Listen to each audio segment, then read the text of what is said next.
आप सबको जय मसीह की। इस सुबह के समय हम एक वचन अध्ययन करेंगे जो भजन संगीता के 139वें अध्याय के पहले और दूसरे वचन से है।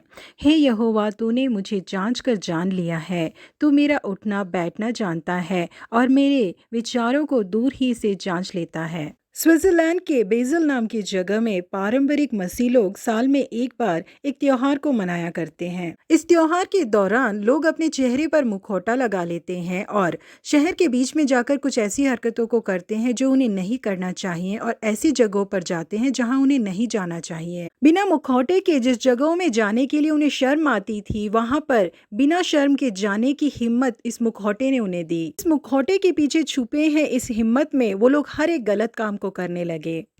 एक साल इस त्योहार के दौरान दूसरी कलीसिया के कुछ लोगों ने कुछ वचनों को लिखकर हर जगह में चिपकाया कि परमेश्वर मुखौटे के अंदर भी हमें देख सकते हैं। यहाँ पे परमेश्वर के लोगों, कई बार हमें बहुत ज्यादा हिम्मत आ जाती है किसी भी पाप को करने के लिए, ये सोच के कि हमें कोई देख नहीं रहा है, हम जो कुछ भी सोच रहे हैं वो कभी किसी को पता नहीं चलेगा। परंतु पवित्र शास्त्र हमसे कहता है कि परमेश्वर हमारे विचारों को दूर ही से समझ लेते हैं। हमारे परमेश्वर के सामने हमें अंधकार भी नहीं छुपा सकता, क्योंकि उनके सामने उजाला रात का अंधेरा हो जाता है। सृष्टि की कोई वस्तु उससे छिपी नहीं है, वरन जिससे हमें काम है उसकी आंखों के सामने सब वस्तुएं खुली और प्रकट है करके वचन हमको बताता है।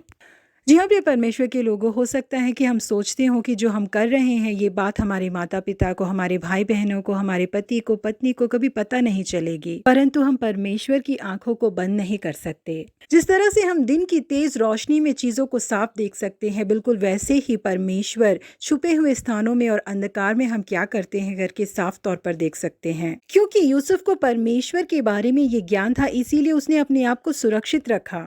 भले ही घर में कोई मौजूद नहीं था, लेकिन मेरे परमेश्वर की आंखें मुझे देख रही हैं, उनके विरोध में मैं कैसे पाप कर सकता हूं करके उस स्थान को छोड़कर वो भागा। प्रिय परमेश्वर के लोगों, यदि हम साधारण से कपड़ों की दुकान के अंदर भी जाते हैं तो वहां पर सावधानी के लिए लिख के रखा होता है कि आप कैमरों की निगरानी के अंदर हैं। बिल्कुल इसी तरह के सावधानी के कुछ फट्टों को हमें अपने हृदय में लगाकर रखना चाहिए। भजनकार कहते हैं कि मैंने तेरे वचन को अपने हृदय में रख छोड़ा है कि तेरे विरोध पाप न करूं। लोग परमेश्वर की आंखों की निगरानी के कैमरा के अंदर है, बहुत ध्यान से रहने की जरूरत है।